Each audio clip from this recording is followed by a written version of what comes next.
Es un gusto saludarles nuevamente, deseando que la bendición del cielo sea con todos y cada uno de ustedes. Vamos a estudiar el mensaje a la Odisea en la profecía y la historia. El mensaje dado a Juan es manifestado a las 7 iglesias. Recordemos Apocalipsis 1, 1 al 4.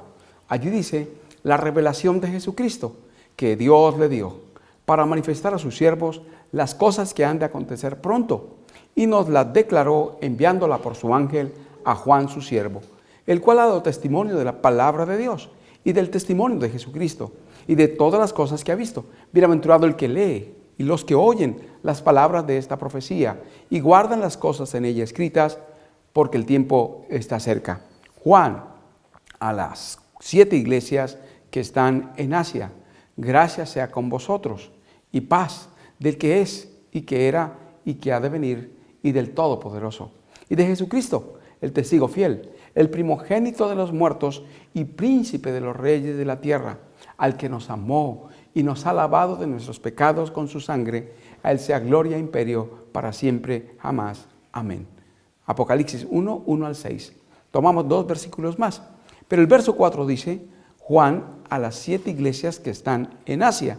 Ahora, en el versículo 11, cuando Juan voltea en el día del Señor, Apocalipsis 1:10, en el sábado, oye una voz como de trompeta detrás de él, y voltea para ver, y ve al Salvador, al Hijo del Hombre, en medio de 7 candeleros de oro, que le dice que él es el principio y el fin, el alfa y el omega, y que escriba las cosas que ha visto, que las escriba y las envía a las 7 iglesias que están en Asia. Y ahora menciona a las 7 iglesias: a Éfeso, a Esmirna, a Pérgamo, a Tiatira, a Sardis, a Filadelfia y a la Odisea. Ya vemos que Éfeso es la primera iglesia, del año 31 al año 100, el primer periodo de la iglesia. Porque es importante comprender eso, que no son 7 iglesias, sino 7 periodos de la iglesia de Dios a través de los siglos. Conflicto de los siglos confirma que el Señor estableció una iglesia en el principio, en medio del pueblo judío, y tiene una iglesia en el tiempo del fin, un remanente. Ahora, el libro Hechos de los Apóstoles, en la página 467, nos dice que estas son un símbolo de la iglesia en 7 periodos. Entonces, es una iglesia en 7 periodos, no 7 iglesias. Bien, aunque la Biblia la llama las 7 iglesias, es la iglesia de Dios en 7 periodos. Entonces, Éfeso es el periodo de la iglesia primitiva, del año 31 al año 100. Y del año 31 al año 100 tenemos a Éfeso. Del año 100 al 313 tenemos a Esmirna. Del 313 al 538 tenemos a Pérgamo. Del 538 a 1798 tenemos a Tiatira. De 1798 a 1833 tenemos a Sardis. Y de 1833 a 1844 tenemos a Filadelfia. De 1844 en adelante tenemos a la Odisea.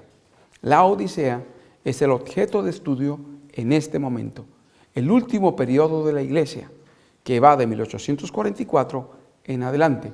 El mensaje a la Odisea en la profecía y en la historia. Vamos a verlo así. Apocalipsis 3:14. Y escribe al ángel de la iglesia en la Odisea. El ángel es el ministerio. Las 7 estrellas que has visto en mi diestra son los 7 ángeles de las 7 iglesias.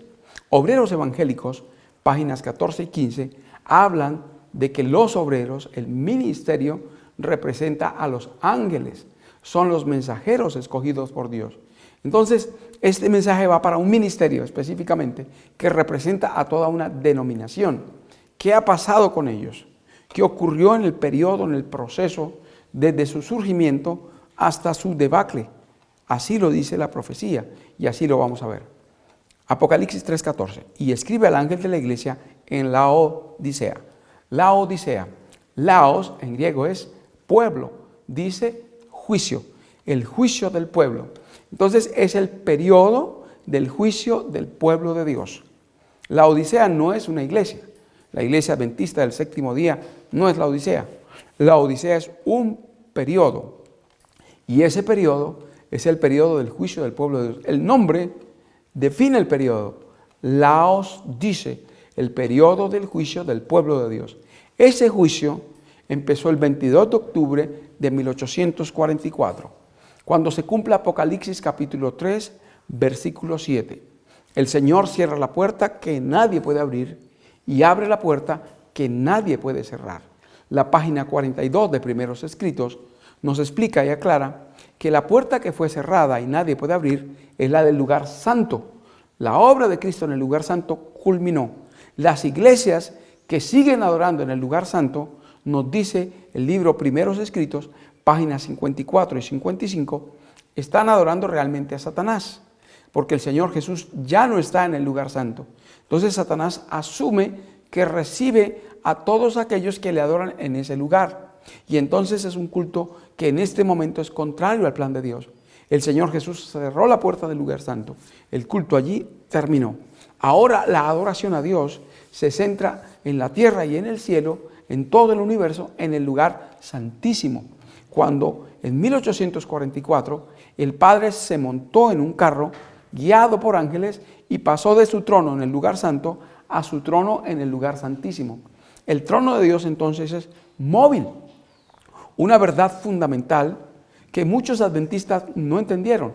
Aún Desmond Ford, siendo un doctor en teología, profesor de Andrews, no comprendió que el trono de Dios es móvil. Muchos dominicales no entienden eso y aún algunos adventistas del séptimo día tampoco lo comprenden. Cuando el Señor ascendió al trono de Dios, amén, a la diestra de Dios, amén. Muchos dicen, mire, pero el Señor ascendió al trono de Dios, a la diestra de Dios, amén. Pero es que el trono de Dios, hasta el 22 de octubre de 1844, estaba en el lugar santo, donde están las escenas de Apocalipsis capítulo 4, capítulo 5, gran parte del capítulo 6, aún hasta la apertura del sexto sello, 1833, y hasta el momento en que el Señor pasa del santo al santísimo, evidenciado en Apocalipsis capítulo 11, versículo 19. Entonces, en 1844, el Padre se monta en un carro de fuego y pasa del lugar santo al lugar santísimo en el santuario celestial. Luego el Señor Jesús también se monta en un carro dirigido por ángeles y es llevado del lugar santo al lugar santísimo. La adoración en el cielo y en la tierra se traslada del lugar santo al lugar santísimo, donde Juan en Apocalipsis 11, 19 vio el lugar santísimo abierto en el cielo y allí vio el arca del pacto. Por eso decimos categóricamente que es el lugar santísimo, porque Hebreos capítulo 9, versículos 1 al 4, narra los muebles que estaban en el lugar santo y el santísimo. Y en el lugar santísimo estaba el arca del pacto. Por lo tanto, entonces, a partir de 1844, el Señor debe ser adorado en el lugar santísimo donde ahora se encuentra. Y al pasar al lugar santísimo, se cumplieron las escenas de Daniel capítulo 7, versículo 10 en adelante. Cuando el Hijo del Hombre viene hasta el anciano de días, el juez se sentó y los libros fueron abiertos. Ese es el paso del lugar santo al santísimo. Primero pasó el Padre y ahora a Daniel se le muestra el momento en que pasa el Señor Jesús del lugar santo al santísimo en el santuario celestial e inicia la obra de juicio y expiación. Ahí comienza el juicio investigador. Por eso ellos proclamaban en 1844, la hora del juicio ha llegado. No estaban hablando del juicio separatorio que ocurre en Mateo 25 en ocasión de la segunda venida del Señor Jesucristo. No estaban hablando tampoco del juicio ejecutivo que ocurre en Apocalipsis capítulo 20 después de que el Señor viene e inicia el milenio, cuando los santos, según 1 Corintios capítulo 6, han de juzgar a los perdidos y además de ello a los ángeles caídos. Estaban hablando de un juicio que había comenzado en 1844.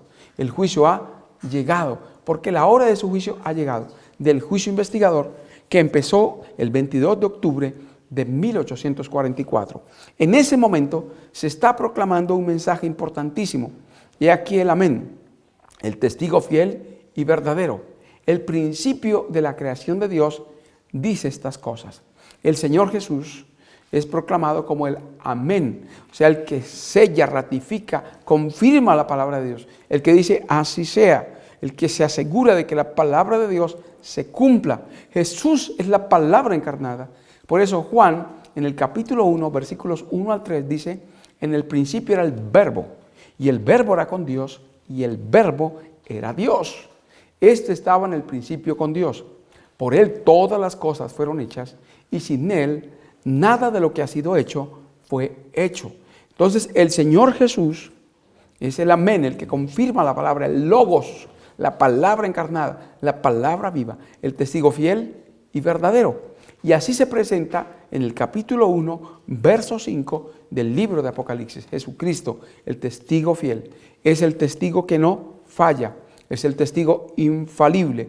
Lo que dice es verdad y verdadero. Él es la verdad. En Juan 14:6, Él dijo, yo soy el camino, la verdad y la vida. Nadie viene al Padre sino por mí.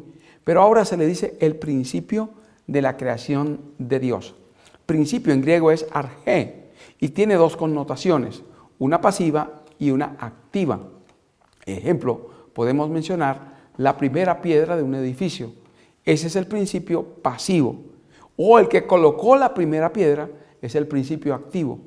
La Biblia nos enseña, como mencioné en Juan 1 al 3, que Jesús fue el principio activo de la creación. Es decir, el agente principal en la creación. Por eso se le llama el principio de la creación de Dios.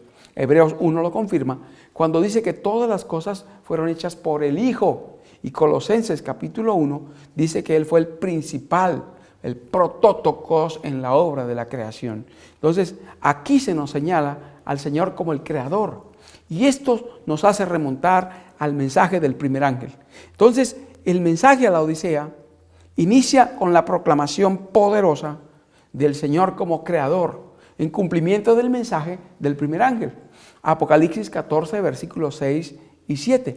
Vi otro ángel volar por en medio del cielo, que tenía el evangelio eterno para proclamarlo a todas las naciones, a toda nación, tribu y lengua y pueblo. Y proclamó en alta voz, con voz poderosa, diciendo, temed a Dios y dadle gloria, porque la hora de su juicio ha llegado, y adorad a aquel que hizo los cielos, la tierra, el mar y las fuentes de las aguas.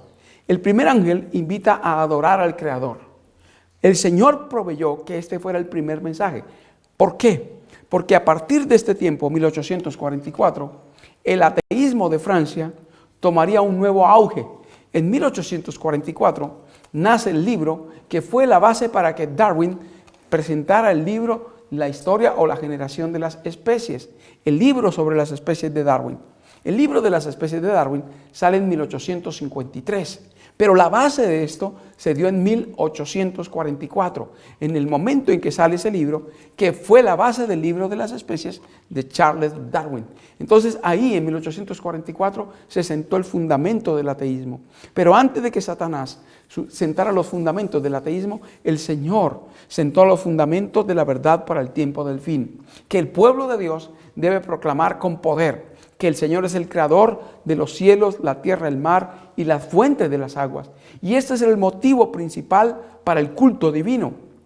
Cuando el salmista expresa que debemos adorar a Dios y arrodillarnos ante Él, es porque Él es nuestro creador y nosotros somos sus criaturas. Él nos hizo y no nosotros a nosotros mismos. Pueblos suyos somos. Entonces debemos adorar a Dios básicamente porque Él es el creador. Y aquí en Apocalipsis 3:14 se nos presenta a Jesús como ese creador. Y Él fue el que hizo la creación. Lo dice Juan 1 al 3 y Hebreos capítulo 1. Es el creador y por eso merece la adoración, el honor, la honra y la gloria. Entonces debemos adorar a Jesús como creador. Y eso es lo que nos señala aquí la Escritura. La obra de la creación fue magnificada, sellada y recordada en el momento del establecimiento del día de reposo, el Santo Sábado. Entonces, el mensaje del primer ángel apunta a la ley de Dios al señalar la adoración al Creador. Y el mandamiento que señala esto es el cuarto mandamiento, que quedó como monumento en el tiempo de la obra creadora de Dios. Cuando el Señor aduce el motivo principal por el cual debemos observar el sábado, dice que porque Él hizo los cielos, la tierra, el mar y las fuentes de las aguas en 6 días. Y el séptimo día, el sábado, descansó y bendijo el sábado. Entonces notemos que el culto divino se fundamenta principalmente en el hecho de que Dios es el creador. Y un recuerdo constante de esta obra creadora es el sábado. Y el agente creador fue el Señor Jesús. Entonces, en el sábado podemos aprender más de Jesús. Y Juan había puesto esto en práctica. Por eso en el sábado, Apocalipsis 1:10, estaba meditando en las verdades de Jesús y el Señor Jesús se le presentó precisamente en sábado.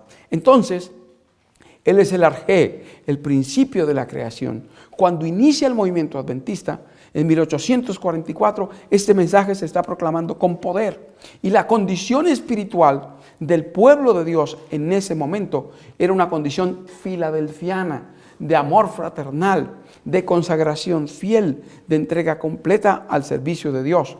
Entonces vamos a ver cómo el espíritu de profecía ratifica esto. Primeros Escritos, página 239. En 1844 sentían los santos un espíritu de solemne y fervorosa oración. Un espíritu de oración, ¿cómo? Solemne y fervorosa. Una santa solemnidad. Creo que hemos tenido en la vida momentos críticos en los cuales el espíritu de oración nos ha tomado por la preocupación, por la circunstancia que estamos viviendo. Y en esas circunstancias nos hemos postrado solemnemente de rodillas y hemos percibido la presencia del Eterno en ese momento. Y además fervorosa, con súplica, clamaban al Señor. Reinaba entre ellos una santa solemnidad. La expectativa acompañaba sus corazones, el deseo ferviente de encontrarse con el Salvador.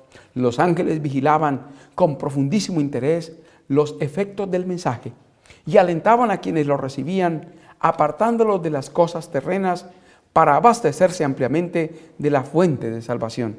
Noten que los ángeles intervenían directamente allí. ¿Con qué? Con profundísimo interés los efectos del mensaje. Impresionaban las conciencias, conmovían con los mensajes que los siervos del Señor exponían en esos momentos. Y además hacían algo interesante. Alentaban a quienes lo recibían. El aliento lo imparten los ángeles, el ánimo. Los ángeles hacían eso en ese instante. Alentaban a quienes recibían el mensaje y los apartaban de las cosas terrenas para que se abastecieran ampliamente de la fuente de salvación. Notemos este pasaje. Dios aceptaba entonces a su pueblo. Jesús lo miraba complacido porque reflejaba su imagen.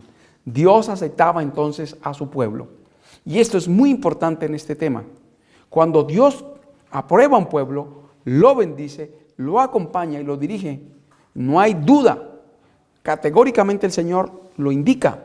Dios aceptaba entonces a su pueblo. Era un pueblo acepto delante de Dios, aprobado por Dios. Jesús lo miraba complacido porque reflejaba su imagen. Tal fue la condición en 1844. En Joyas de los Testimonios, en el tomo 2, la sierva del Señor dice en la página 205 que era un grupo pequeño, pocos en número, sin títulos honoríficos, pero aterrorizaban a los que obraban mal. El amor mutuo era sincero y señales y milagros los acompañaban. Los enfermos eran sanados. Había un ambiente de solemnidad. Y esto ya después del 22 de octubre. Entonces, había un fervor especial en el inicio del movimiento adventista. El periodo de la Odisea no se inició en la condición laodicense. El periodo de la Odisea se inició en la condición filadelfiana. El periodo de la Odisea no se inició en la condición laodicense. Se inició en la condición filadelfiana. Cuando ellos entran al periodo de la Odisea, no entran como laodicenses, entran como filadelfianos en esta condición de armonía mutua, amor fraternal, sobre todo amor supremo a Dios y consagración ferviente y sincera al servicio del Señor. Pero el versículo 15 y 16 ya cambia y viene una advertencia. Yo conozco tus obras, que ni eres frío ni caliente. Ojalá fueses frío o caliente. Pero por cuanto eres tibio y no frío ni caliente, te vomitaré de mi boca. Una advertencia tremenda, seria, solemne. Yo conozco tus obras. Es decir, yo sé de qué te hablo. Sé de lo que voy a hablar.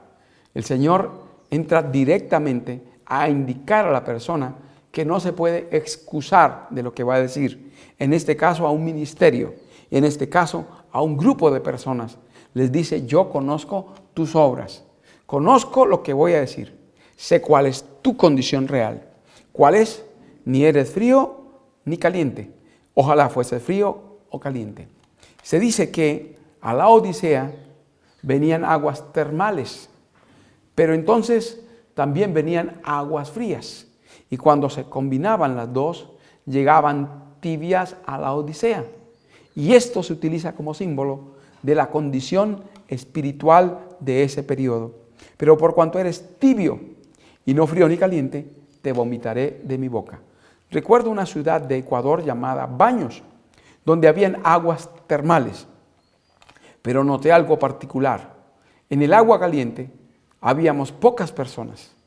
Habían conmigo un número pequeño de personas. Yo mismo traté de sumergirme y no soporté muchos segundos. El agua caliente hasta la cabeza es algo tremendo. Pocas personas soportan el agua caliente. Pocas personas se ubican en el agua caliente.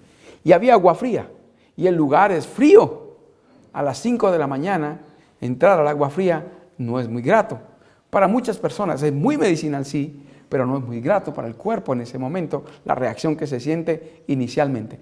El lugar donde estaba el agua fría también estaba concurrido por pocas personas. El lugar donde estábamos en el agua caliente estaba concurrido por pocas personas. Pero las aguas se combinaban y llegaban a una piscina donde llegaba el agua tibia. Entonces allí había muchas personas. Y esto me hizo recordar este mensaje de la Odisea. La condición tibia es más grata para el ser humano. Es más agradable para el ser humano estar en un lugar tibio, se siente relajado, que estar en un lugar caliente o a veces aún más en el lugar completamente frío. Pero ¿qué dice el cielo? Por cuanto eres tibio y no frío ni caliente, te vomitaré de mi boca. Habla del efecto literal que el agua tibia produce en el ser humano. En muchos casos, cuando hay un problema de digestión, una persona está indigestada, la hidroterapia va a ayudar mucho. Y en ese caso es necesario, en muchas ocasiones, inducir el vómito. Y una de las formas más efectivas para inducir el vómito es tomar agua tibia. Y así se presenta la condición del laodicense en la boca del Señor. Le produce náuseas esa condición tibia. Y entonces, ¿qué hace? Lo vomita de su boca. Al final veremos el significado de ser vomitado de la boca. En 1852 empieza esa condición en el pueblo adventista. Pasaron solamente 8 años para entrar a la condición laodicense, para salir de la condición filadelfiana y pasar a la condición laodicense. Mientras últimamente he estado mirando en derredor para encontrar a los humildes discípulos del manso y humilde Jesús, he sentido mucha preocupación. Muchos de los que profesan esperar la pronta venida de Cristo se están conformando con este mundo y buscan más fervorosamente los aplausos en derredor suyo que la aprobación de Dios. Son fríos y formalistas como las iglesias nominales de las cuales se separaron hace poco. Las palabras dirigidas a la iglesia de la Odisea describen perfectamente su condición actual. No son fríos ni calientes, sino tibios. Y a menos que se arrepientan, dice el testigo fiel, los vomitaré de mi boca. Pero noten lo que dice antes. Son fríos y formalistas como las iglesias nominales de las cuales se separaron hace poco. Ser tibio implica no tener el fervor espiritual del primer amor de un cristiano genuino. Dice aquí que son fríos y formalistas. Han perdido el fervor inicial, la comunión con Dios. Entraron entonces, en pocos años, los adventistas, 8 años solamente, a la condición de tibieza, presentado por el testigo fiel a la iglesia en la condición laodicense. El mensaje a la iglesia de la Odisea es una denuncia sorprendente y se aplica al actual pueblo de Dios. Joyas de los Testimonios, tomo 1, página 327. Ocurrió algo que yo jamás iba a imaginar que ocurriese. Un pastor adventista del séptimo día, en una aclaración, en un diálogo que tuvimos, con jactancia dijo: somos el pueblo de Dios y estamos en la condición laodicense. El espíritu de profecía lo dice. El mensaje a la iglesia de la Odisea es una denuncia sorprendente y se aplica al actual pueblo de Dios. Por eso somos el pueblo de Dios, porque estamos en la condición laodicense. Atención, hay que ver la fecha del pasaje. Es parte de la secuencia histórica de la condición laodicense, que empezó en 1852 y que se fue desarrollando 1860, 1870, 1880, que fue llevando un proceso de decadencia en cumplimiento de cada uno de los versículos del capítulo 3 del libro de Apocalipsis con relación a la condición laodicense. Note que cuando empezó ese estado, en 1852 dijo: mientras últimamente he estado mirando en derredor para encontrar a los humildes discípulos del manso y humilde Jesús, he sentido mucha preocupación. Muchos de los que profesan esperar la pronta venida de Cristo se están conformando con este mundo y buscan más fervorosamente los aplausos en derredor suyo que la aprobación de Dios. Eran muchos. Pero para que diga el mensaje a la iglesia de la Odisea, es una denuncia sorprendente y se aplica al actual pueblo de Dios, es que la cantidad aumentó de manera notable.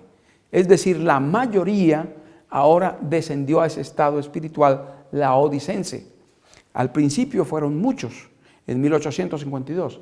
Al inicio no habían laodicenses.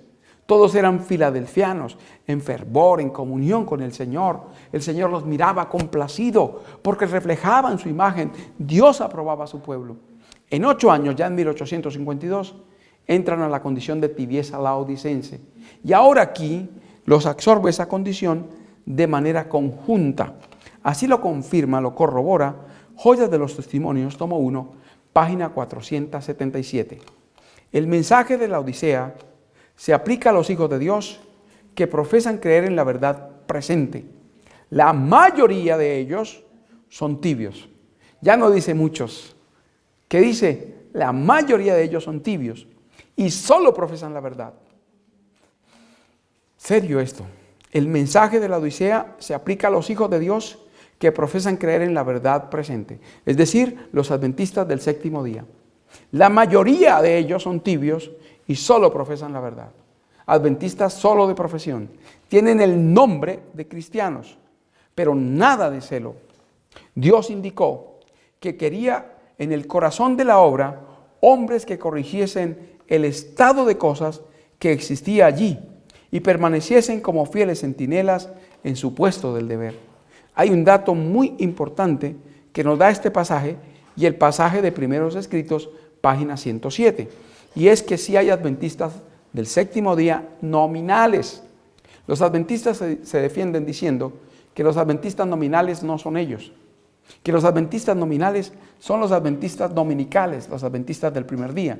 Y así lo dicen en el apéndice de Primeros Escritos. Y muchos adventistas, sin saber que ese apéndice no es del Managuay, o aún a sabiendas que es un escrito de los fideicomisarios, lo citan para decir: mire, aquí el apéndice de Primeros Escritos dice que nosotros no somos los adventistas nominales. Pero lo que toma relevancia es lo que dice el espíritu de profecía. Primeros Escritos 107 dice que son adventistas del séptimo día de nombre, nominales, como las iglesias de las cuales salieron hace poco, se tornaron nominales. Y aquí dice, la mayoría de ellos son tibios y solo profesan la verdad. Tienen el nombre de cristianos. Y el nombre de cristianos aquí que está haciendo referencia es adventistas del séptimo día, pero nada de celo. Es decir, está hablando de los adventistas del séptimo día nominales. Dios indicó que quería en el corazón de la obra hombres que corrigiesen el estado de cosas que existía allí. Noten entonces que está hablando que los dirigentes, el ángel, el ministerio, tenía que ayudar al Señor en su obra, que debían corregir los problemas que estaban surgiendo en el corazón de la obra y permaneciesen como fieles centinelas en su puesto del deber. Les ha dado luz con respecto a todo punto para instruirlos, estimularlos y confirmarlos según lo requería el caso. Pero no obstante todo esto, los que deberían ser fieles y veraces, fervientes en el celo cristiano y de espíritu misericordioso, los que debieran conocer y amar fervientemente a Jesús, con fuego, con el fuego del primer amor, ayudan al enemigo a debilitar y desalentar a aquellos a quienes Dios está empleando para fortalecer la obra. Se convirtieron entonces estos tibios en instrumentos para afectar a aquellos que realmente estaban sirviendo al Señor con fervor, a los que estaban en el estado caliente, a los verdaderos discípulos de Cristo. El término tibio se aplica a esta clase de personas. Profesan amar la verdad, pero son deficientes en la devoción y el fervor cristiano. Ese es el tibio. Profesan amar la verdad, dicen ser creyentes, pero son deficientes en la devoción y el fervor cristiano. No toman el cristianismo de todo corazón, con todo el alma y con todas las fuerzas. No son fervientes, no son consagrados, no tienen la devoción que los separa del mundo. No se atreven a abandonar del todo la verdad y correr el riesgo de los incrédulos, presentados aquí como los fríos, pero no están dispuestos a morir al yo y a seguir de cerca los principios de su fe. El comentario bíblico de Apocalipsis capítulo 3 dice que esta clase es el mejor instrumento de Satanás, porque un tibio engaña a ambas partes. No es completamente mundano, ni es completamente cristiano. Satanás lo usa para hacer una obra que nadie más puede hacer.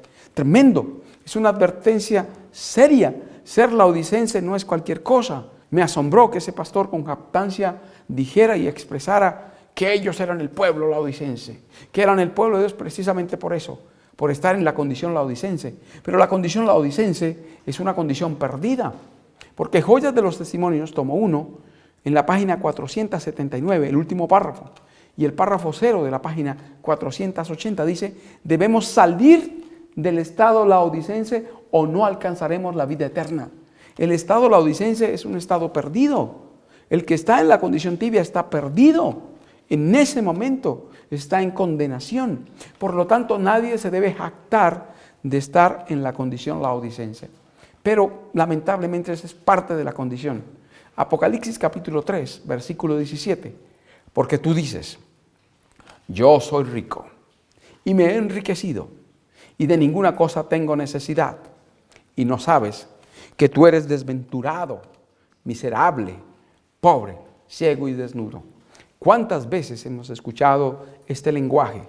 No solo de parte de los pastores adventistas del séptimo día, sino por parte de los miembros también. ¿Qué nos vienen a predicar a nosotros? Nosotros tenemos la verdad. Somos el pueblo de Dios. No necesitamos nada. Predíquenle al mundo de Cristo que no conocen. Pero nosotros tenemos la verdad. Somos el pueblo de Dios. Aquí están las palabras. Tú dices: yo soy rico y me he enriquecido y de ninguna cosa tengo necesidad. Estoy bien. Somos el pueblo de Dios. Estamos bien. Y no sabes que tú eres un desventurado, miserable, pobre, ciego y desnudo. Esta triste condición, con 5 características degradantes, es desconocida. Y ahí está el problema. Tú no sabes. La persona no conoce, la organización no comprende su verdadera situación delante de Dios. Y en muchas oportunidades es así. Para que alguien comprenda su situación, su verdadera situación, su condición real, necesita a veces que otro lo despierte y le muestre en qué está fallando, le indique en qué se está equivocando para que la persona pueda reaccionar, despertar. Vi algo así muy interesante cuando un ave iba atraída por una serpiente. Las serpientes arrojan sustancias omníferas y atraen los animales, los adormecen. Pues bien, adormecida el ave, iba hacia la serpiente que abrió su boca para tragarla. Y un hombre que estaba notando eso, hizo un disparo al aire, y el disparo hizo que el ave reaccionara y pudiera escapar a tiempo. El Señor a veces hace así con nosotros. Nos muestra, nos despierta, permite circunstancias para que percibamos nuestra verdadera condición. No sabes o no conoces, dice otra versión, o no comprendes, podríamos decirlo. En la Laodicencia ha perdido el discernimiento, por eso está ciego, no discierne su estado, no comprende su situación, necesita que se le muestre. Qué interesante que hay un paralelo en Isaías capítulo 58, el versículo 1, cuando dice: alza tu voz en cuello, levanta tu voz como trompeta, anuncia a mi pueblo su rebelión y a la casa de Jacob su pecado. La obra del cuarto ángel y la obra de presentar el mensaje del testigo fiel de Apocalipsis 3, 17 y 18 es la misma obra. Y allí en Isaías 58 hay 2 grupos.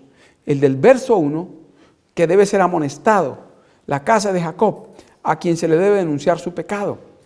Y el verso 12, los reparadores de portillos, los restauradores de calzadas para habitar, que son los que hacen esa obra. Entonces aquí está, según el comentario bíblico de la sierva del Señor, el movimiento de reforma, los reformadores, registrados así en el cielo, según el comentario bíblico, y también los reformadores en la tierra, según Profetas y Reyes, página 501. Estos son los que presentan al pueblo adventista del séptimo día, que está en su condición laodicense, este llamado. No es fácil, ¿no? Pero dice allí, sin palabras halagüeñas, muéstrale los pecados que está cometiendo, a la vez que se ufana a ser pueblo de Dios. Allí se le llama a la casa de Jacob mi pueblo, pero se halla alejada de Dios, sin palabras halagüeñas. Muéstrale en qué se está equivocando. Muéstrale los pecados que está cometiendo, a la vez que se enorgullece de su profesión de fe. Hay que denunciar esta situación. Hay que presentar la verdad. No es fácil, no es grato, pero es parte de la misión en el periodo de la Odisea. ¿Cómo se encuentra el ministerio adventista y por lo tanto la iglesia como tal? Desventurada, sin la bendición de Dios, miserable espiritualmente, económicamente muy rica. Y esto es lo que confunde al pueblo adventista. Creen, como los judíos de los días del Señor Jesús, que por tener mucho poder económico son bendecidos por el cielo. A veces el Señor bendice a algunos seres humanos, como lo hizo con Abraham, que era riquísimo. Pero en muchos otros casos, la riqueza es obtenida por influencia satánica. Y Satanás lo hace para atrapar, entrampar al ser humano en las cadenas del amor al dinero, que es la raíz de todos los males, como dice el apóstol Pablo. Entonces la iglesia adventista del séptimo día es una iglesia muy rica. Ha adquirido muchas riquezas. Ha ganado para su seno a personas con poder económico, que han hecho grandes donaciones, y ha crecido económicamente y ha consolidado una gran estructura orgánica. Y esto le hace sentirse más confiada. Yo soy rico y me he enriquecido y de ninguna cosa tengo necesidad. La pregunta, ¿dónde están sus escuelas? Hacen la pregunta a la Reforma. ¿Dónde están sus colegios, sus universidades? ¿Dónde están sus hospitales, sus clínicas? ¿Qué está diciendo ahí? Yo soy rico. Las mismas palabras que Aleandro, el legado papal, expuso antes de que Lutero llegara a la dieta de Worms.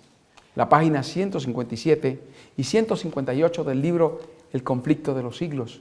Despreció a todos los que estaban incluidos como seguidores de Lutero.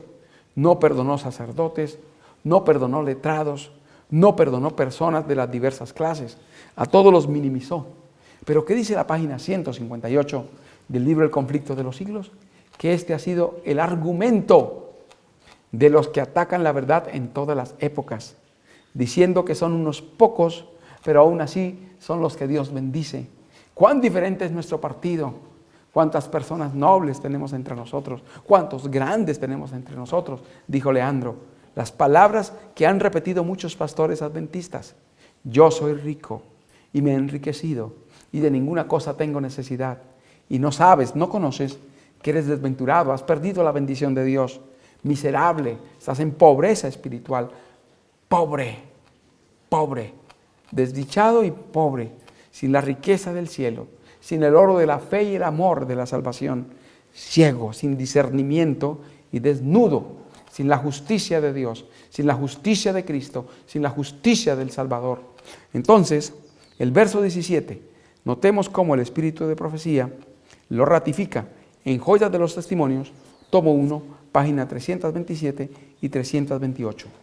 ¿Qué mayor engaño puede penetrar en las mentes humanas que la confianza de que en ellos todo está bien cuando todo anda mal? El mensaje del testigo fiel encuentra al pueblo de Dios sumido en un triste engaño. Era aún el pueblo de Dios. No había sido desechado, tenía oportunidad. Dios le hacía llamados. Pero estaba ¿en qué? En un triste engaño. Aunque crea sinceramente dicho engaño, no sabe que su condición es deplorable a la vista de Dios. Aunque aquellos a quienes Dios se dirige, el mensaje del testigo fiel se lisonjea de que se encuentran en una exaltada condición espiritual, dicho mensaje quebranta su seguridad con la sorprendente denuncia de su verdadera condición de ceguera pobreza y miseria espirituales. Este testimonio tan penetrante y severo no puede ser un error, porque es el testigo fiel el que habla y su testimonio debe ser correcto. Hallado en una condición miserable, creyendo que son el pueblo de Dios, escogido, bendecido, pero sobre todo que está en una exaltada condición espiritual. No conoce su situación real, no comprende su estado real, no comprenden la situación miserable delante de Dios. 1882. Al contemplar el estado de sus profesos seguidores hoy, Jesús ve ingratitud vil, formalismo falso, hipocresía, orgullo farisaico y apostasía. La iglesia se ha vuelto de seguir en pos de Cristo, su líder, y se está volviendo firmemente hacia Egipto. Falso fariseísmo, orgullo farisaico, una característica laodicense. Al contemplar el estado de sus profesos seguidores hoy, Jesús ve ingratitud vil, formalismo falso, hipocresía, orgullo farisaico. La frase "yo soy rico", ese era el sentir del fariseo. El fariseo se comparaba con otros y decía: gracias, Señor, porque no soy como los demás seres humanos, adúlteros, que roban, que matan, que mienten. Yo ayuno 2 veces por semana. Yo doy diezmos de todo. Se jactaba de su profesa vida espiritual, orgullo farisaico. Y eso es lo que tiene la Laodicense. Y en ese estado se encontraba la iglesia adventista del séptimo día en este periodo. Se hallaba con jactancia espiritual, con suficiencia espiritual, apartado del Señor, pero sin comprender que paso tras paso se estaba separando de Dios. La bendición del crecimiento a nivel de miembros, el crecimiento de feligreses, la aceptación de más personas del mensaje adventista, llenaba de orgullo a los líderes y los hacía confiar en que todo andaba bien cuando todo andaba mal, en que estaban viendo y creciendo y que estaban haciendo las cosas bien cuando estaban pecando contra el Señor. No conocían su situación, no conocían su estado. Este empeoró. Y en 1887 se ratifica esa condición. Mensajes Selectos, tomo 1, página 146. ¿Cuál es nuestra condición en este tremendo y solemne tiempo? ¡Ay! ¡Cuánto orgullo prevalece en la iglesia! El orgullo de Apocalipsis 3:17. ¡Cuánta hipocresía! ¡Cuánto engaño! ¡Cuánto amor al vestido! La frivolidad y las diversiones. ¡Cuánto deseo de supremacía! Todos estos pecados han nublado las mentes de modo que no han sido discernidas las cosas eternas. Tú dices: yo soy rico y me he enriquecido. ¡Cuánto orgullo! Y en medio del orgullo, pobreza, miseria espiritual, desnudez y ceguera. Alejado del Señor, sin el discernimiento del Espíritu Santo, descendiendo más y más en la condición espiritual. Llegamos a 1888 y la Review and Herald el 24 de julio de 1888 dice: los hechos en cuanto a la verdadera condición del profeso pueblo de Dios hablan más fuertemente que su profesión. Es decir, dice soy rico, pero los hechos dicen no, eres miserable, pobre, ciego y desnudo. Y hacen más notorio que algún poder ha cortado el cable que los aseguraba a la roca eterna y que han navegado en el mar a la deriva, sin mapa ni brújula, separados del Señor, desordenados, vacíos, en tinieblas, sin la paz espiritual, sin la riqueza de la fe y el amor, sin el discernimiento del Espíritu Santo, en condición tibia, se seguían jactando: soy rico y estoy enriquecido, estamos creciendo. Entonces iba paralelo un crecimiento orgánico, un crecimiento como institución. La organización se iba desarrollando más y más, nuevas instituciones, se desarrollaba ahora el área educativa, el área médica estaba empezando a crecer, el evangelismo se estaba extendiendo, estaban siendo enviados misioneros a muchas regiones, había más feligresía, la estructura orgánica crecía, más instituciones, más poder económico, la literatura se estaba empezando a distribuir. Soy rico y estoy enriquecido, estamos bien, no necesitamos de nada. Pero el verso 18 era su esperanza. Aquí hay un llamado directo, el remedio. Por tanto, yo te aconsejo. El Señor, siendo el Rey del universo, presenta su llamado como un consejo. El consejo del testigo fiel a la iglesia de la Odisea. Yo te aconsejo que de mí compres oro refinado en fuego, de Jesús, que se volviera al Señor. Los hombres tienen la tendencia, o tenemos la tendencia, de atraer hacia sí. Y este problema estaba pasando con el ministerio adventista del séptimo día. La atención se estaba desviando del Salvador y atrayéndose hacia los hombres. Y la pluma inspirada en Profetas y Reyes 125 nos dice categóricamente que esto es adorar a Baal. Tremendo, muy serio. La página 312 de Joyas, tomo 2, nos narra que esto había ocurrido. Una tendencia a seguir a los hombres en lugar del Salvador, a abandonar los principios del cielo por seguir las enseñanzas humanas. Él es el que tiene el remedio, que compre de mí oro refinado en fuego. El oro refinado en fuego es el amor y la fe, probados en el fuego de la prueba, purificados en el fuego de la dificultad. El Señor nos invita a adquirir el oro de la fe y el amor para que produzca buenas obras en nuestra vida, para que se aferre de los méritos del Salvador, se halle el perdón del pecado y el poder para vivir una vida nueva, para que sea rico. La riqueza de la fe y el amor, esa es la verdadera riqueza del pueblo de Dios. El Señor tiene un pueblo pequeño, pobre, impopular, pero su riqueza es la fe que lo separa del mundo. Conflicto de los siglos, 654, párrafo 0, dice esto. Entonces, es tremendo que la riqueza es la fe, la verdad. Pero aquí entonces había pobreza, miseria espiritual y vestiduras blancas para vestirte, la justicia de Jesús. Sin lo cual el ser humano está desnudo delante de Dios. Los méritos de Cristo son nuestra esperanza para la vida eterna. El poder de Jesús es el único que puede perdonarnos el pecado y es el único que puede transformarnos del pecado. Se necesitaba ese poder. Habían caído en el legalismo. Todo eran normas y formas externas. El poder de la verdad que transforma era extraño entre ellos y el alejamiento de Dios era más notable. Y que no se descubra la vergüenza de tu desnudez y unge tus ojos con colirio para que veas el don del Espíritu Santo. Noten bien que si se reciben estas bendiciones, el resultado final será la unción del Espíritu Santo y el poder del Espíritu Santo. Entonces aquí se nos indica que hemos de pedirle al Señor fe y amor, para que esa fe y amor nos lleve a aferrarnos de los méritos de Jesús y seamos vestidos de su justicia. Se nos da el discernimiento espiritual para entender la verdad y aceptarla y discernir el error y rechazarlo. Y así prepararnos para el poder de la lluvia tardía. Recibir las vestiduras blancas es fundamental para que el poder del Espíritu Santo pueda descender sobre nosotros. Y ese era el plan de Dios para 1888 con la Iglesia Adventista del Séptimo Día. Hubo una reunión en Minneapolis, Minnesota, Estados Unidos. Allí, en esa reunión, hubo un seminario de obreros y luego un congreso. Y allí Dios tuvo a bien suscitar a 2 hombres, suscitar a 2 pastores para que presentaran un mensaje especial. Fueron los pastores Jones y Waggoner. Jones, un antiguo militar, y Waggoner, un médico.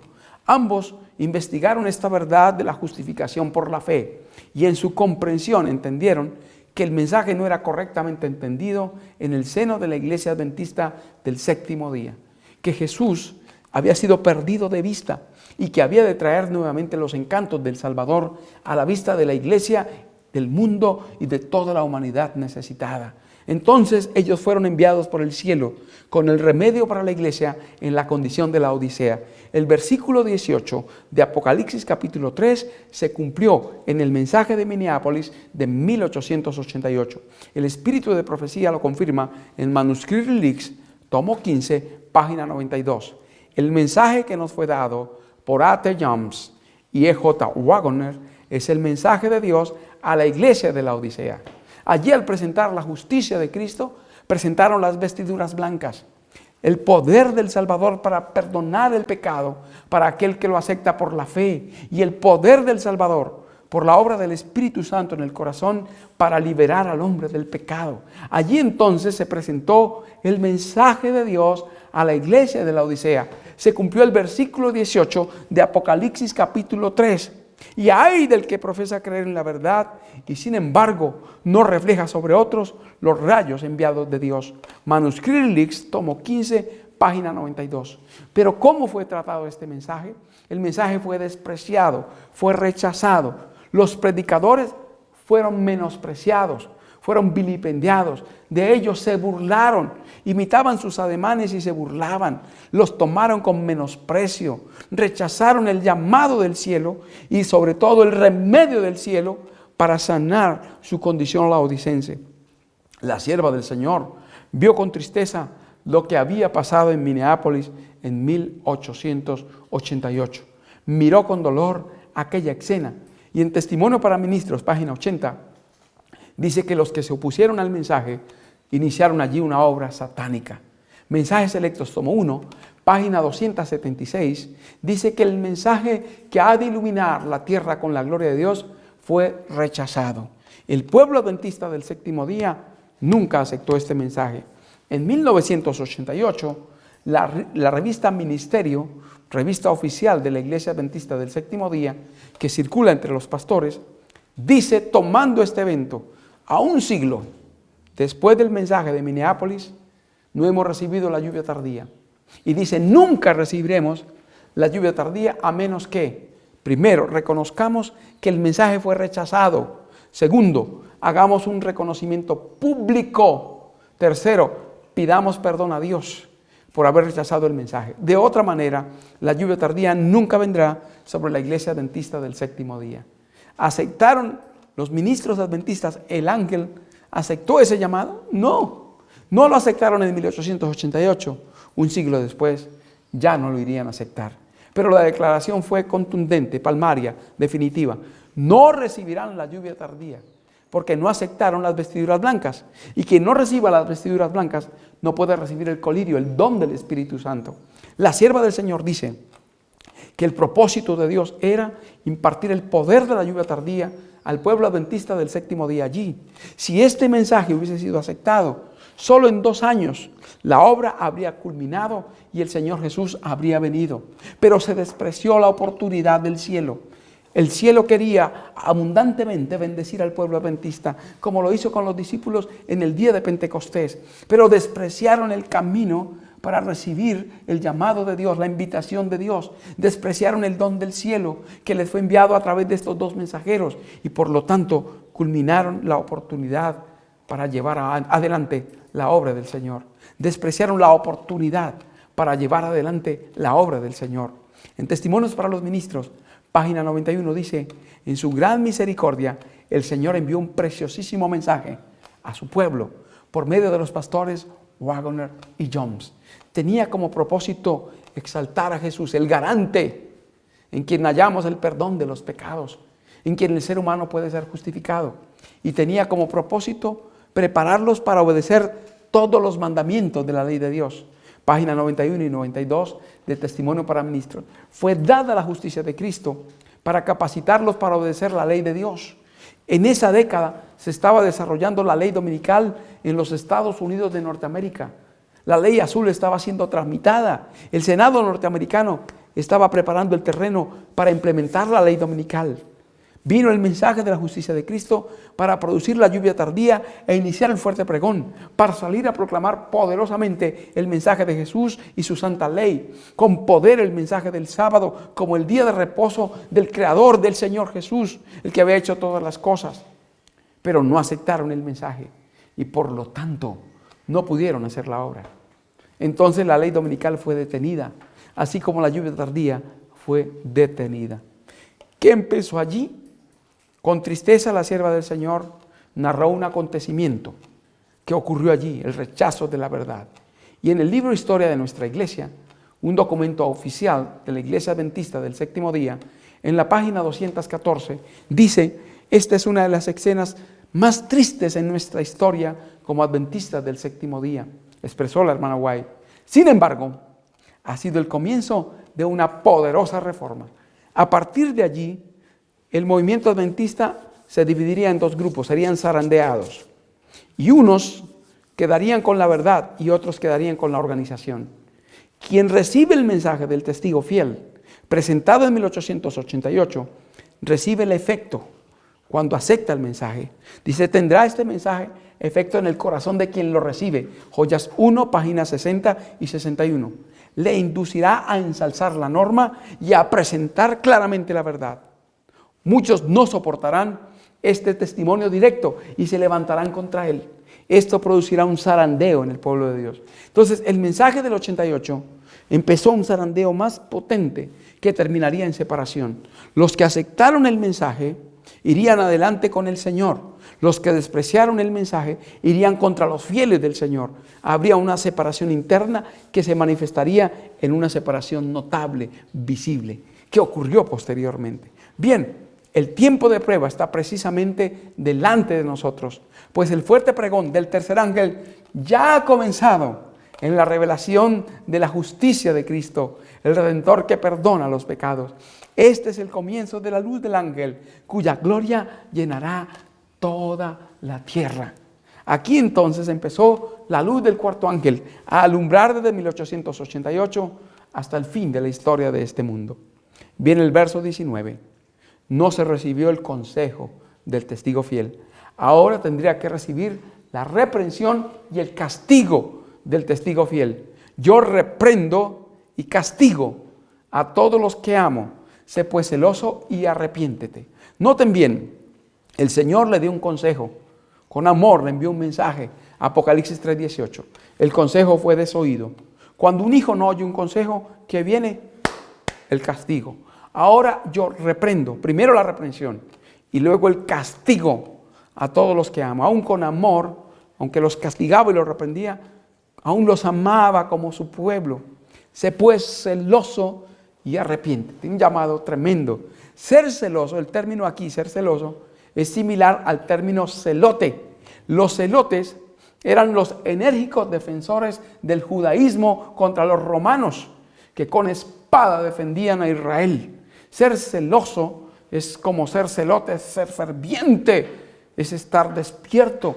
Y aquí ser celoso entonces implica reavivamiento, volver al celo. Y eso es lo que significa ser celoso. El mensaje del Señor aquí es reavívate y refórmate, reavivamiento y reforma. La palabra arrepiéntete en Apocalipsis 3:19 es metaneo, lo que significa cambiar en la forma de pensar. Y eso es lo que es la reforma, una reorganización, un cambio. Entonces, el Servicio Cristiano 53 y 54 dice que el reavivamiento y la reforma son dos cosas diferentes. El reavivamiento es un despertar espiritual, una resurrección de la muerte espiritual, un volver al primer amor, al fervor de los primeros días. Y reforma es una reorganización, un cambio en ideas, hábitos, prácticas y costumbres, cambio en ideas, de manera de pensar, arrepentirse, metaneo, pensar diferente. Entonces aquí el llamado es la reprensión y el castigo para que venga el reavivamiento y la reforma. Eso es lo que dice Apocalipsis 3:19. ¿Cuándo vino el castigo? Aquí vemos el castigo en 1902. Joyas de los Testimonios, tomo 3, 251 y 252. Las solemnes advertencias que nos han sido dadas por la destrucción de instituciones valiosas y útiles. Salude aquí a la destrucción por incendio en 1902 de los edificios principales del sanatorio de Battle Creek y de la casa editorial Review and Herald, ambos situados en Battle Creek, estado de Michigan. Nos dicen, recuerda por tanto de dónde has caído. Perdiste el fervor, has caído y arrepiéntete y haz las primeras obras. Era la oportunidad de volverse. En 1902, la sierva del Señor hizo el llamado a la reforma, el reavivamiento y la reforma. Lo encontramos en Servicio Cristiano 53 y 54. Y tiene esa fecha. O sea, el Señor mandó el fuego para que se reformaran, para que se arrepintieran de sus pecados, para que se reavivaran y se reformaran completamente. 1903, Joyas de los Testimonios, tomo 3, página 254. ¿Quién puede decir con verdad? Nuestro oro es probado en el fuego y nuestros vestidos no están manchados con el mundo. He visto a nuestro instructor señalar vestiduras que se daban por justicia. Al desgarrarlas, puso al descubierto la suciedad que cubrían. Luego me dijo, no puedes ver ¿Con qué falsedad cubrieron su inmundicia y la corrupción de su carácter? ¿Qué pues? ¿La ciudad fiel ha venido a ser una ramera? La casa de mi Padre es hecha un lugar de comercio, de donde se han retirado la gloria y la presencia divinas. Se hacía un llamado ferviente a salir de esa terrible condición, a arrepentirse y volverse al Señor. Reavivamiento y reforma, a volverse a Dios con el fervor del primer amor, a buscarlo de todo corazón, con todo el alma y con todas las fuerzas, y a tener una reforma genuina y completa. El llamado a la reforma había sido despreciado por muchos años. La sierva del Señor expresó: he visto con terror las páginas de la Review para no ver que el Señor la purificó con fuego. Testimonios para la Iglesia, volumen 8, página 97. Cuando Daniel le anunció que la editorial había sido quemada, la sierva del Señor dice: cuando leí la noticia sentí gran tristeza, pero realmente no me asombré, porque en visiones de la noche el Señor me mostró un ángel con una espada de pie sobre Battle Creek. Aquellos que trataban de apagar los incendios adventistas decían que eran incendios extraños, porque a medida que se echaba agua, el agua actuaba como benzina, algo así parecido a la gasolina. Entonces arrojaban al fuego agua y el fuego se encendía más, lo avivaban más y más. El humo de la ceniza de aquel lugar, del carbón que había allí acumulado, subió sobre el firmamento por muchos días y semanas, después de que fueron quemados el sanatorio y la editorial, como señal del juicio de Dios. La sierva del Señor había dicho: a menos que se haga una reforma, vendrá el castigo de Dios. Estaba escrito en Apocalipsis 3:19 y el castigo vino. Había una oportunidad, había esperanza. El comentario bíblico de Apocalipsis 3:19 manifestaba que aún había esperanza. Carta 130 de 1902. La iglesia debe brillar y brillará, hermosa como la luna, esclarecida como el sol, imponente como ejércitos en orden. Los siervos de Dios, como colaboradores con Cristo, deben eliminar la maldición que ha hecho que la iglesia sea tan tibia. Se cita Apocalipsis 3:15 al 19. El castigo revela una esperanza de reforma. Que había todavía una esperanza de reforma. Carta 130 de 1902. Todavía podían escuchar el llamado del testigo fiel. Todavía podían volverse de sus malos caminos, de su apostasía, de su tibieza, de su mundanalidad. Pero no, nunca lo hicieron. Servicio Cristiano 52 y 53. Después de quemarse la primera institución, el 18 de febrero de 1902, debe realizarse un reavivamiento y una reforma bajo la administración del Espíritu Santo. El reavivamiento y reforma son dos cosas diferentes. El reavivamiento significa una renovación de la vida espiritual, una vivificación de los poderes de la mente y del corazón, una resurrección de la muerte espiritual. La reforma significa una reorganización, un cambio en las ideas, las teorías, en los hábitos y las prácticas. La reforma no traerá los buenos frutos de la justicia a menos que esté vinculada con el reavivamiento del Espíritu.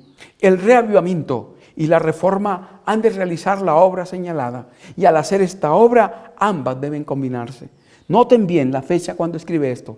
Después de que se quemó la primera institución, el 18 de febrero de 1902, debe realizarse un reavivamiento y una reforma bajo la administración del Espíritu Santo. El Señor les dijo: yo reprendo y castigo a los que amo. Sé pues celoso y arrepiéntete. Los castigó. Revívanse y refórmense. Pero no lo hicieron. No atendieron el llamado de Dios. ¿Qué queda del capítulo 3? El versículo 20. He aquí, yo, Jesús, estoy a la puerta, afuera, y llamo desde afuera. Si alguno oye mi voz y abre la puerta, entraré a él y cenaré con él y él conmigo. El llamado como iglesia adventista del séptimo día había terminado para siempre. Ya no más llamados como iglesia. Ahora el llamado es individual. Individual. Y aquí yo estoy a la puerta y llamo. Si alguno oye mi voz. El llamado como organización a reformarse, a reavivarse y reformarse, había terminado para siempre. El tiempo de gracia terminó para la Iglesia Adventista en 1914, cuando decidió pisotear la ley de Dios, despreciar a Jesús definitivamente, aceptar las leyes terrenales, al César, lo que hizo Israel. Rechazó a Jesús por el César. Abrazaron a Barrabás y al César. La Iglesia Adventista del Séptimo Día, en 1914, rechazó a Jesús y abrazó a Barrabás y al César. Terrible. Aceptó la apostasía en lugar de la verdad. Rechazó la luz. Y ahora como organización terminó su tiempo de gracia. Tremendo. 70 semanas para el pueblo judío, para el Israel antiguo. 70 días para el Israel moderno. De 1844 a 1914. Un periodo de 70 años. Tremendo cómo hay un paralelo entre lo antiguo y lo moderno. 391 del conflicto de los siglos. Una sorprendente analogía en cada gran movimiento religioso o reformatorio. Ahora el llamado es individual para los adventistas sinceros.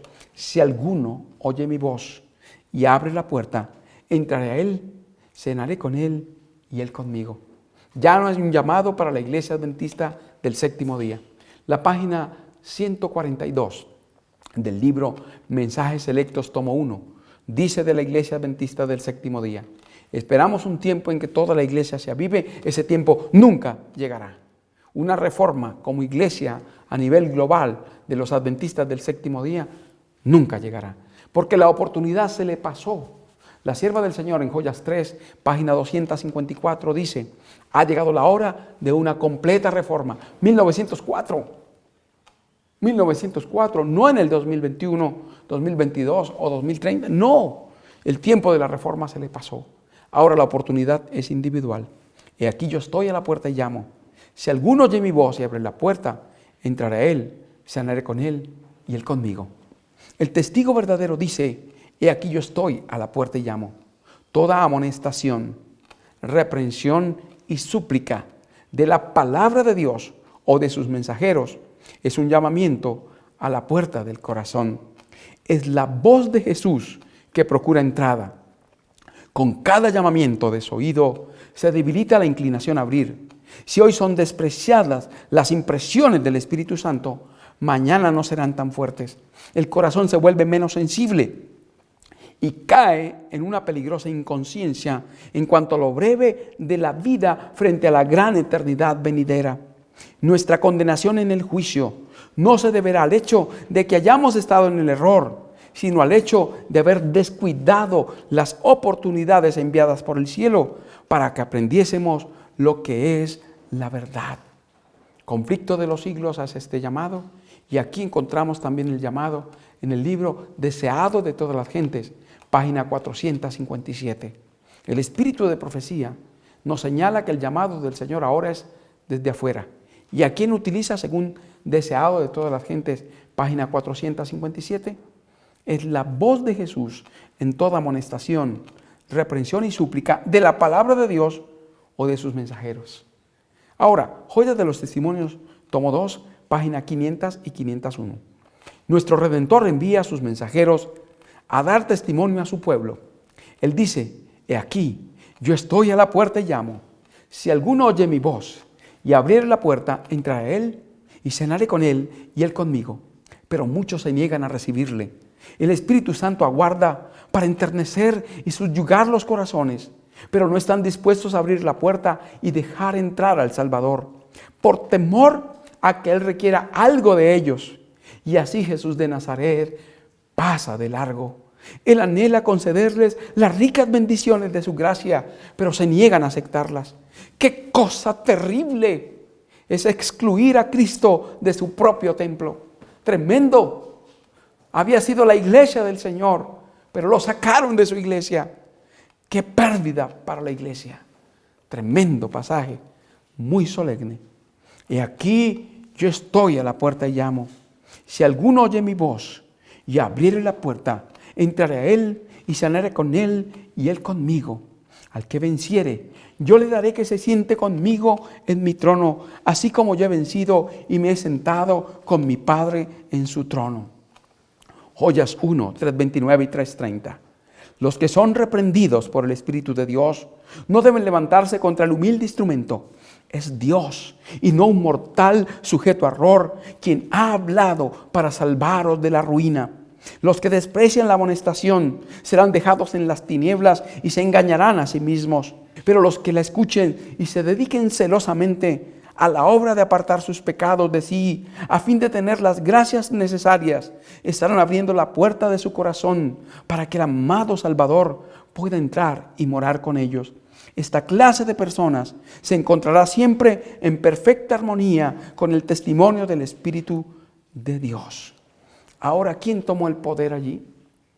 Testimonio para Ministros, página 281. Ya el poder de las tinieblas colocó su molde y su inscripción sobre la obra que debía haber permanecido inmaculada, impoluta, frente a los arteros engaños de Satanás. Levantamos nuestra voz de advertencia contra las atracciones sociales, las posturas mundanas y los cebos del mundo. Mantened distancia. No toquéis la cosa inmunda. No sean dadas al pueblo de Dios para gobernarlo las instrucciones y proposiciones del mundo. ¡Ay de aquel cuya sabiduría no es de arriba, sino de abajo! Hombre de piedad superficial, por su deseo de recibir asesoramiento, de obtener fama, traiciona los sagrados intereses, entregándolos en manos de los no creyentes. Cristo ve lo que el hombre no ve. Ve los pecados en los que debe haber arrepentimiento, pues de lo contrario agotarán la paciencia de un Dios magnánimo. Cristo no puede admitir los nombres de aquellos que están satisfechos con su suficiencia propia. No puede suplicar en favor de gente que no siente necesidad de su ayuda, pues piensan que saben y poseen todo. Mensajes Selectos 1, 4:19 y 4:20. El testigo fiel dice de una iglesia fría, sin vida y sin Cristo: yo conozco tus obras, que ni eres frío ni caliente. Ojalá fueses frío o caliente, pero por cuanto eres tibio y no frío ni caliente, te vomitaré de mi boca. ¿Cómo está la iglesia laodicense? Por eso no hay motivo de orgullo de decir, no, yo soy laodicense, estamos en la condición laodicense. No, mire, ¿cómo está la iglesia laodicense? El testigo fiel dice de una iglesia fría, sin vida y sin Cristo, porque el Señor está afuera. He aquí yo estoy a la puerta y quien está a la puerta está afuera. La iglesia adventista no tiene al Señor dentro. Y el Señor es el que hace que una iglesia sea iglesia. El libro Alza tus ojos dice que es la presencia del Señor. Alza tus ojos, página 313. Es la presencia de Dios lo que hace que una iglesia sea una iglesia. Si no, queda convertida en un club social donde los seres humanos van a compartir. Pero es iglesia cuando está la presencia del Señor. Y leímos en Joyas 3, página 254, que la presencia de Dios se apartó. 411 de estudios escogidos de los testimonios. El Espíritu de Cristo se apartó. Joya de los Testimonios, tomo 2, 81 y 82. Cristo se ha apartado. La divinidad se apartó del pueblo adventista. Y por eso el Señor llama desde afuera, si alguno, un llamado individual para aquellos que estén dispuestos a aceptar ese llamado. ¿No ha enviado acaso el Señor Jesús mensaje tras mensaje de reproche, de amonestación, de súplica a estos que están satisfechos a sí mismos? ¿No han sido despreciados y rechazados sus consejos? ¿No han sido tratados con menosprecio sus mensajeros delegados? ¿Y han sido recibidas sus palabras como fábulas ociosas? Cristo ve lo que no ve el hombre, ve los pecados que si no son borrados por el arrepentimiento agotarán la paciencia de un Dios tolerante. Cristo no puede aceptar los nombres de los que están satisfechos en su suficiencia propia. ¿Por qué dice esto? Porque eso significa ser vomitado de la boca del Señor. Joyas 3, página 15. A los que son indiferentes en este tiempo, Cristo dirige esta amonestación: mas porque eres tibio y no frío ni caliente, te vomitaré de mi boca. La figura empleada al decir que os vomitará de su boca significa que no puede ofrecer a Dios vuestras oraciones o vuestras expresiones de amor. No acepta las oraciones ni los signos. No puede apoyar vuestras enseñanzas de su palabra. No respalda la obra misionera. ni vuestra obra espiritual, el trabajo en pro de otros. No puede presentar vuestros ejercicios religiosos con la petición de que se os conceda gracia. No aprueba los bautismos, la Santa Cena, nada de lo que se haga ya. ¿Cómo decimos esto? Sí, el espíritu de profecía lo confirma. Deseado de todas las gentes, página 152. No era necesario disputar acerca de si el bautismo de Cristo o el de Juan purificaba del pecado. Es la gracia de Cristo la que da vida al alma. Fuera de Cristo, el bautismo, como cualquier otro rito, es una forma sin valor. El que es incrédulo al Hijo no verá la vida. Sin Cristo nada tiene valor. Y una iglesia en la condición laodicense está sin Cristo. Todo lo que hace no vale. Por eso la iglesia adventista del séptimo día hace una labor en vano. El Señor no la puede respaldar porque la vomitó de su boca. No puede presentar su nombre para aprobar sus cantos, sus oraciones, su trabajo evangelístico, su labor misionera. No puede aprobar nada por estar en la condición laodicense. Por eso debemos comprender que las instituciones, el poder económico, el trabajo misionero, la influencia en el mundo, no son nada para la eternidad. Lo único que nos puede asegurar la eternidad es la gracia de Cristo. Sin la gracia de Cristo, el bautismo, como cualquier otro rito, es una forma sin valor. Es la gracia de Cristo la que da vida al alma. Necesitamos esa gracia para vencer. El verso 21 dice: al que venciere le daré que se siente conmigo en mi trono, así como yo he vencido y me he sentado con mi Padre en su trono. Necesitamos la gracia de Cristo para alcanzar la victoria. Solo la gracia de Cristo nos puede dar la esperanza de la vida eterna. En la gracia de Cristo está el perdón, la justificación. En la gracia de Cristo está el poder para la santificación. En la gracia de Cristo está el poder para la glorificación. En la gracia de Cristo está el poder para la transformación. Por eso culmina con el verso 22. El que tiene oído, oiga lo que el Espíritu dice a las iglesias. Se nos invita a desoír toda otra voz y a escuchar la voz del Espíritu en la palabra, en el espíritu de profecía, para vencer en el nombre del Señor. La victoria queda asegurada por la fe y la obediencia. Apliquemos la palabra de Cristo a nuestros casos individuales. Somos pobres y ciegos y desventurados y miserables. Entonces, busquemos el oro y las vestiduras blancas que Él ofrece. La obra de vencer no está restringida a la era de los mártires. El conflicto es para nosotros en estos días de sutiles tentaciones hacia la mundanalidad, la seguridad egoísta, la complacencia del orgullo, la ambición, las falsas doctrinas e inmoralidad en la vida.